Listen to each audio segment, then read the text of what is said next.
Welcome to Freshfields and how to fit a door. Got one man pre-fitting the ironmongery. The other operative is staying behind the barrier, 2 meters away.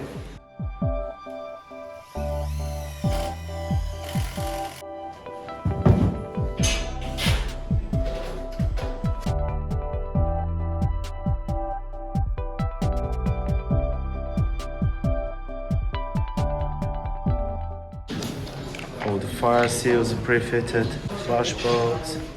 2 operatives to continue working on 2 separate areas. While the frame is being fitted, the actual door is being prepared. All the ironmongery is being fitted.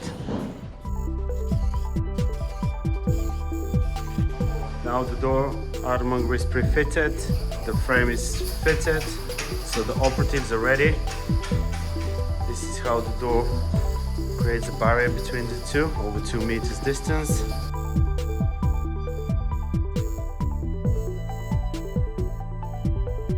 We've got a lifting 8.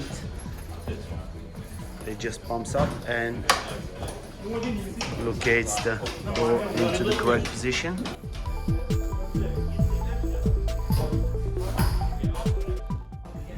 And the door is now fully complete.